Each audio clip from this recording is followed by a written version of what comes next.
مجھے حیرانگی ہوتی ہے کہ نیشنل کانفرنس جموں کشمیر کو اپنی سلطنت سمجھتی ہے کہ یہ جو حرام حلال کا سلسلہ تو انہوں نے شروع کر دیا 1947 میں جب مرحوم شیخ صاحب کو پہلے چیف ایڈمنسٹریٹو آفیسر بنایا گیا جموں کشمیر کا اور پھر ہندوستان کے ساتھ جڑے تو تب حلال تھا الیکشن.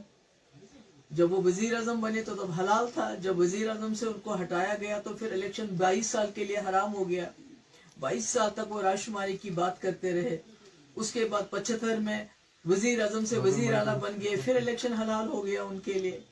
اور اس کے بعد 87 میں جب یہاں جماعت اسلامی اور دوسری جماعت اسلامی کوئی پہلی بار الیکشن نہیں لڑ رہی ہے. سید علی شاہ گیلانی صاحب مرحوم بہت پہلے سے الیکشن پروسیس کا حصہ تھے, مگر 87 میں حلال کو حرام کس نے بنایا ہے جماعت کے لیے الیکشن کو, یا دوسری جماعتوں کے لیے, یا مف کے لیے. تو جب 87 میں نیشنل کانفرنس نے داندلیاں کی الیکشن میں, کیونکہ وہ نہیں چاہتے تھے کوئی تیسرا فورس سامنے آ جائے, کیونکہ کانگریس کو انہوں نے اپنے ساتھ ملایا. تو جب تیسرا فورس سامنے آیا مف کی شکل میں تو انہوں نے داندلیاں کی, جس کی وجہ سے جتنی بھی اور جماعتیں پولیٹیکل پروسیس کا حصہ بننا چاہتی تھی ان کے لیے انہوں نے الیکشن کے دروازے ہمیشہ کے لیے بند کر دیے. اور تب سے یہ جو حلال حرام کا سلسلہ تو انہی کا شروع کیا گیا. 22 سال تو یہ لوگ الیکشن میں حصہ ہی نہیں لے رہے تھے. کہہ رہے تھے ہم نے رائے شماری کرانی ہے, ہم نے جموں کشمیر کو آزاد کرنا ہے, ہم نے پاکستان کے ساتھ جانا ہے, اور الیکشن لڑنا حرام ہے. تو مجھے بڑا افسوس ہے کہ اگر جماعت اسلامی الیکشن لڑنا چاہتی ہے بہت اچھی بات ہے.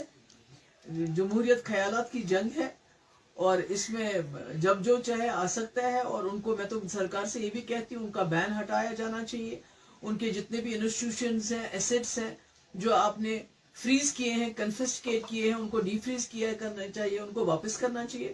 تو یہ بڑا افسوس والا بیان ہے یہ حلال حرام الیکشن کو کے بارے میں کہنا. تو مجھے لگتا ہے یہ نیشنل کانفرنس کا ہی ہے, انہی کا ہے یہ کال رہا ہے کہ جب ان کو کرسی ملتی ہے تو الیکشن حلال ہو جاتے ہیں, جب کرسی چھوٹ جاتی ہے تو الیکشن حرام ہو جاتے ہیں.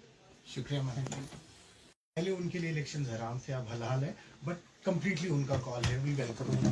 دیکھیے مجھے حیرانگی ہوتی ہے کہ نیشنل کانفرنس جموں کشمیر کو اپنی سلطنت سمجھتی ہے کہ یہ جو حرام حلال کا سلسلہ تو انہوں نے شروع کر دیا 1947 میں جب مرحوم شیخ صاحب کو پہلے چیف ایڈمنسٹریٹو آفیسر بنایا گیا جموں کشمیر کا اور پھر ہندوستان کے ساتھ جڑے تو تب حلال تھا الیکشن.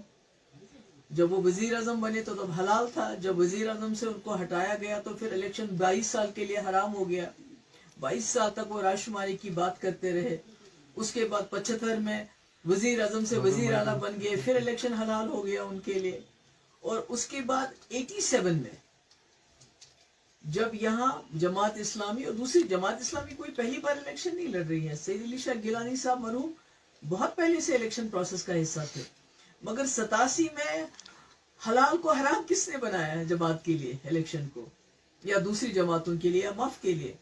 تو جب 87 میں نیشنل کانفرنس نے داندلیاں کی الیکشن میں, کیونکہ وہ نہیں چاہتے تھے کوئی تیسرا فورس سامنے آ جائے, کیونکہ کانگریس کو انہوں نے اپنے ساتھ ملایا. تو جب تیسرا فورس سامنے آیا مف کی شکل میں تو انہوں نے داندلیاں کی, جس کی وجہ سے جتنی بھی اور جماعتیں پولیٹیکل پروسیس کا حصہ بننا چاہتی تھی ان کے لیے انہوں نے الیکشن کے دروازے ہمیشہ کے لیے بند کر دیے. اور تب سے یہ جو حلال حرام کا سلسلہ تو انہی کا شروع کیا گیا. 22 سال تو یہ لوگ الیکشن میں حصہ ہی نہیں لے رہے تھے. کہہ رہے تھے ہم نے رائے شماری کرانی ہے, ہم نے جموں کشمیر کو آزاد کرنا ہے, ہم نے پاکستان کے ساتھ جانا ہے, اور الیکشن لڑنا حرام ہے. تو مجھے بڑا افسوس ہے کہ اگر جماعت اسلامی الیکشن لڑنا چاہتی ہے بہت اچھی بات ہے. جمہوریت خیالات کی جنگ ہے اور اس میں جب جو چاہے آ سکتا ہے. اور ان کو میں تو سرکار سے یہ بھی کہتی ہوں ان کا بین ہٹایا جانا چاہیے. ان کے جتنے بھی انسٹیٹیوشنز ہیں, ایسٹس ہیں جو آپ نے فریز کیے ہیں, کنفسکیٹ کیے ہیں, ان کو ڈی فریز کیا کرنا چاہیے, ان کو واپس کرنا چاہیے. تو یہ بڑا افسوس والا بیان ہے یہ حلال حرام الیکشن کو کے بارے میں کہنا. تو مجھے لگتا ہے یہ نیشنل کانفرنس کا ہی ہے, انہی کا ہے یہ کال رہا ہے کہ جب ان کو کرسی ملتی ہے تو الیکشن حلال ہو جاتے ہیں, جب کرسی چھوٹ جاتی ہے تو الیکشن حرام ہو جاتے ہیں. شکریہ.